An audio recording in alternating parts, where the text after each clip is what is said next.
sugar. Oh, honey, honey.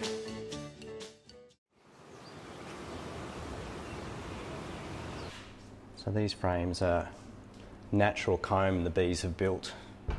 There's not any wire at all. So I couldn't put that in the extractor. It would just crush out and make a big mess in there. So that's the advantage of having a press like this. I can press the honey directly out of the frame.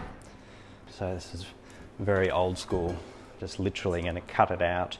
It'll probably drip everywhere, and we'll run it through the press. So you could sell this as cut comb. This is totally edible. These frames are a bit dark for me, so most people like the nice fresh frames if they're going to sell cut comb. So I'm just going to extract it out into the press.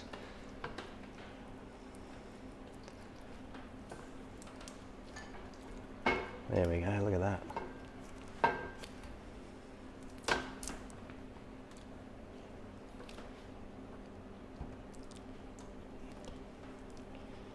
And they've got the next frame, and you can see it's such natural comb. They've even put normal holes through. That's pretty normal. The bees will make passageways so they can get from one side of the comb to the other. And you can see it's about 70% capped, so uncapped on this side you can still see the honey underneath, but we know that it's ready because it's 70% capped. It's not going to ferment on us. This side's even closer to 80, maybe even 90% capped, so it's certainly ready honey. If we took the honey too early and it wasn't capped, you'd have the risk that it might ferment because there's too much water content.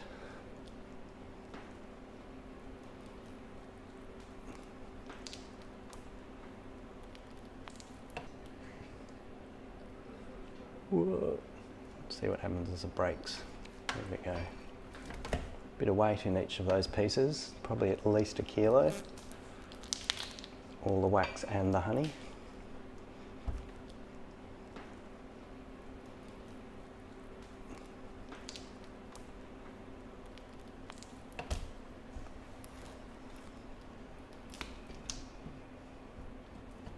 Oop.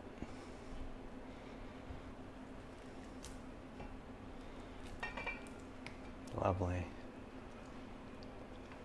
We've also got our cappings from before, so they can go in because we don't want to waste any of the cappings.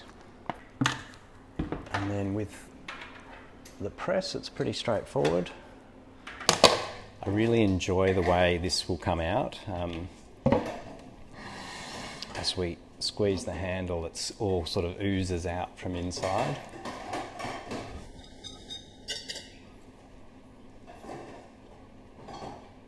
That's straight.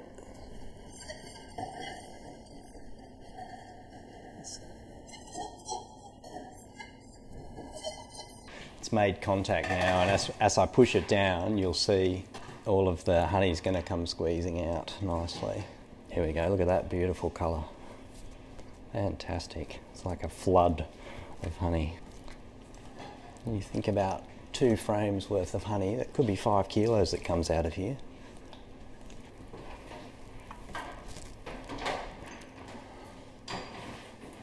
Once we've extracted all the honey, you're going to end up with quite a cake of wax in the bottom there. And obviously the wax is pretty valuable, so we don't want to waste any of it.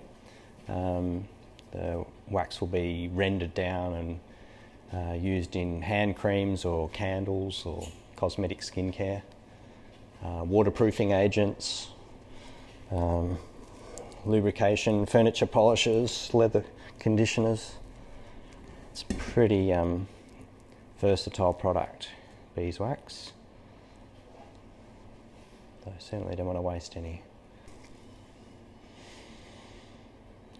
Such a nice feeling after a couple of tough seasons to have honey again. It's a good start. So again, just a minimal filter just to catch any of the wax, and straight into the jars, cold pressed.